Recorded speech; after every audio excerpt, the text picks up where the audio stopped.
E aí, já se imaginou ganhando até 60 mil reais por recorrer uma multa de trânsito? Pois é o que você vai ver no vídeo de hoje.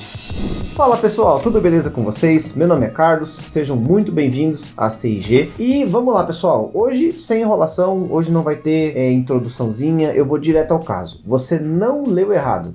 Você já pensou ganhar 60 mil reais por recorrer a uma multa de trânsito? Pois é o que vem acontecendo no caso da minha cliente, a Laís, que inclusive ela mesma já respondeu a postagem lá do Instagram que a gente fez. Se você quiser conhecer o nosso Instagram, tem o link aqui na descrição do vídeo. Mas vamos lá pessoal, o objetivo desse vídeo aqui é explicar como que isso aconteceu. Muita gente deve estar se perguntando, e será que isso é possível? Será que isso é verdade? Sim, isso é verdade, isso aconteceu, aliás, está acontecendo no processo dela. E pra gente que trabalha no mundo do direito, isso é algo até normal. Uma decisão judicial, quando você descumpre ela, o juiz pode atribuir uma penalização, uma multa pelo tempo que você ficar sem cumprir. Então, o juiz determina que você faça alguma coisa, ou que você apresente um documento, uma informação. Se você não o faz, ele tem essa competência de atribuir uma multa diária, uma multa pré-fixada, enfim. Esse caso da nossa cliente, da Laís, foi o seguinte: o juiz fixou uma multa de R$ 500 por dia, limitado a 60 mil reais. Ou seja, se o Detran de São Paulo atender à solicitação do juiz dentro do prazo, não vai ser atribuída multa nenhuma. Só que o que acontece? Por que esse caso ficou interessante? Essa cliente nos procurou há uns meses atrás e ela nos procurou em conjunto, ela e um amigo, onde os dois estavam dentro do seu veículo, né, o veículo da Laís, voltando do trabalho, inclusive aqui perto do escritório aqui na Berrini, tá? E aí eles foram abordados, aparentemente abordagem de rotina. Eles estavam voltando do trabalho, então era algo do cotidiano, corriqueiro. Na abordagem, que aparentemente foi tranquila, sem nenhum tipo de excesso naquele momento. Não houve nenhum tipo de reclamação por parte da cliente. Não, Carlos, aparentemente estava tudo normal. Porém, depois que eles foram embora, foram liberados, ela recebeu um monte de multas. Mais especificamente, ela e o colega dela, o Rodrigo, ambos sofreram a mesma multa de recusa ao teste do bafômetro, artigo 165A. Detalhe, não foi oferecido para eles nenhum teste de bafômetro naquele momento, pois senão eles teriam feito. A própria cliente já nos informou, Carlos, eu teria feito tranquilamente, mas eles não ofereceram nada. Não foi oferecido nada.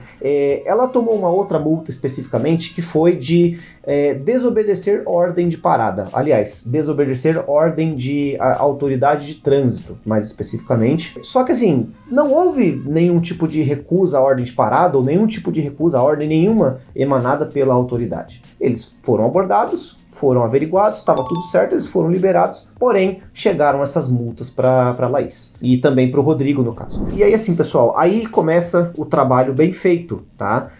O trabalho bem feito por parte da CIG foi determinante para a gente ter esse resultado, mas não é só isso. Muita gente acha que só porque a gente está recorrendo ou porque está fazendo o nosso trabalho que automaticamente vai obter o melhor resultado possível. Não, tudo depende de uma série de fatores. Para que a gente consiga um resultado como esse, ou um bom resultado no geral, a gente precisa de 3 fatores. A gente precisa que o cliente forneça as informações necessárias, né, que é o padrão de trabalho.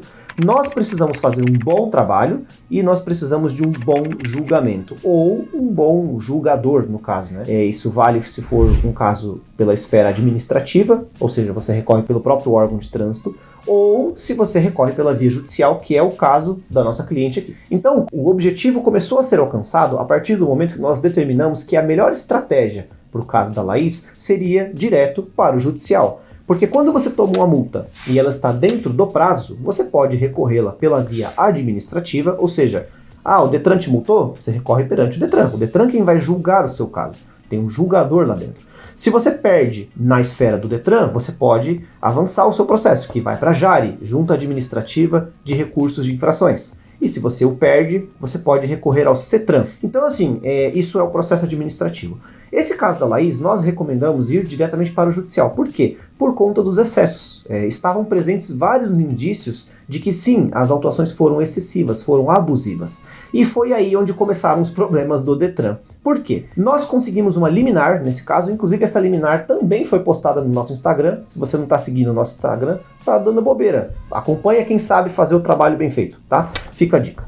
Nós conseguimos uma liminar onde o juiz nos concedeu a suspensão dos efeitos dessa multa. Então, ela deveria ser suspensa do prontuário até que isso fosse resolvido. Detalhe, eles não cumpriram isso inicialmente. E nós peticionamos informando essa questão. Nesse mesmo ato onde o juiz concedeu a liminar, ele também determinou que o órgão de trânsito responsável pelas autuações apresentasse as microfilmagens que ficam no peito dos policiais para comprovar, olha, mostre então o que aconteceu, né, dê a sua versão. Acontece que eles não apresentaram. E aí entrou essa decisão que nós postamos ontem. Quer dizer, eu não sei se você tá vendo esse vídeo depois, né? Acho que agora que vem aquela telinha preta, né? Enfim, nós postamos lá no Instagram porque saiu uma decisão onde o juiz concedeu a mais 10 dias de prazo para o Detran que apresentasse essas microfilmagens, porém, ele já especificou o seguinte: caso não seja atendido isso dentro do prazo de 10 dias, fica atribuída uma multa diária de R$ 500 por dia de descumprimento, limitado a R$ 60 mil. Isso quer dizer que se o Detran não apresentar essas microfilmagens, detalhe, eles não vão apresentar, pois não apresentaram na contestação. Eles deram uma justificativa que claramente era uma petição, como é que eu posso dizer? Uma petição padrão, presente em quase todos os casos, no mesmo estilo, onde o juiz falou, olha, essa última petição sem justificativa, apresente em 10 dias sob pena de multa diária de R$ 500, limitado a R$ 60 mil. Isso quer dizer que sim, a nossa cliente pode ser beneficiada em até R$ 60 mil. Nós estamos curiosos para saber o que o Detran vai fazer nesse caso. Então, isso fica de aviso para o Detran e para os órgãos. O Detran, nesse caso, nem é o responsável pela abordagem, não foi ele quem abordou, mas ele é o responsável pela manutenção das multas, das autuações que foram lavradas pelos agentes nesse caso, tá?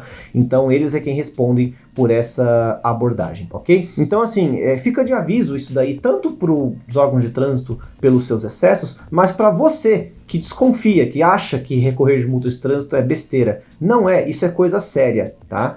Então assim, não existe almoço grátis, não existe tirar ponto, isso não existe. Existe você exercer o seu direito e se você tiver margem para êxito, um bom trabalho envolvido e um bom julgamento, que também depende de um terceiro, ou um juiz, ou um julgador do órgão de trânsito, a gente consegue bons resultados, inclusive como esse e outros que a gente já postou lá no nosso Instagram. Beleza? Galera, o vídeo de hoje, por enquanto, é isso. Eu pretendo trazer mais, está bastante corrido esses dias, mas se você está precisando de recorrer suas multas de trânsito, é um caso simples, chama a gente ali, a avaliação é gratuita, beleza? Valeu!